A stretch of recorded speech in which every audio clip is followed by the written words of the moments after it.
Elvis Presley, autópsia não revelada e 12.000 remédios, os mistérios que ainda cercam a morte do rei do rock. O cantor americano é tema de cinebiografia que será lançado em nosso país nesta quinta-feira, quase 45 anos depois da morte do astro do rock, após ele ter sofrido uma overdose de medicamentos. Por incrível que pareça, já são quase 45 anos desde aquele 16 de agosto de 1977, quando o mundo soube da morte de um dos maiores cantores de todos os tempos, Elvis Presley. O cantor, que na época tinha apenas 42 anos, foi encontrado num banheiro em Graceland, mansão em Memphis, no Tennessee, onde ele vivia. Na ocasião, foi dito apenas que o rei do rock, que teve sua história contada numa cinebiografia que será lançada nesta quinta-feira nos cinemas brasileiros, havia desmaiado e morrido. E até hoje, os mistérios em torno da morte de Elvis continuam. A causa da morte foi ligeiramente noticiada como sendo parada cardíaca sem relação com abuso de entorpecentes.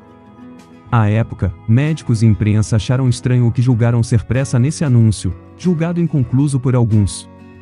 Além do mais, sem dar explicações, a família do astro colocou a sua autópsia em segredo por um período de 50 anos. O acesso às informações contidas no documento só poderá ser realizado em 2027. Porém, mesmo assim, sabe-se que o exame apresentou o uso de substâncias, entre elas Quaaludes, um sedativo, Percodan, um forte analgésico, Demerol, um analgésico, codeína, opioide usado no tratamento da dor, e Dilaudid, opioide usado no tratamento da dor.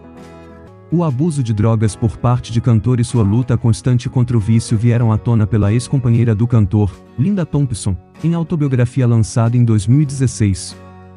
Ela narrou que o rei do rock tomava remédios para dormir, para se concentrar e para ter energia durante os shows.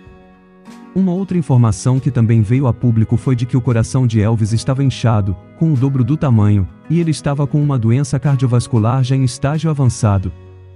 O cantor tinha fezes de pelo menos 4 meses no intestino e, apesar de nunca ter feito uso de cigarros, tinha enfisema pulmonar e muita dificuldade para respirar.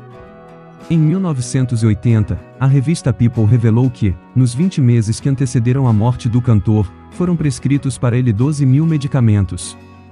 O médico responsável pela prescrição medicamentosa teve a licença cassada. Na ocasião, vieram à tona os casos de outros 19 pacientes do Dr. Nick, como era conhecido, que também receberam prescrições excessivas. Ao longo dos anos, Elvis começou a engordar e aos 40, já pesava 160 quilos.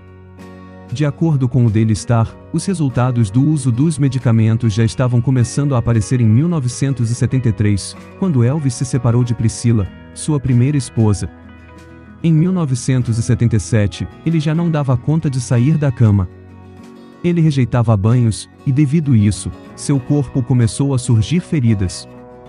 Em sua autobiografia, Linda Thompson narra que ao longo de seu relacionamento com Elvis, entre 1972 e 1976, o encontrou em circunstâncias mortalmente comprometedoras. Ela declarou que salvou a vida do cantor várias vezes. Outra revelação feita por Linda foi a de que a filha deles, Lisa, que na época tinha apenas 9 anos, foi quem a avisou sobre a morte do pai.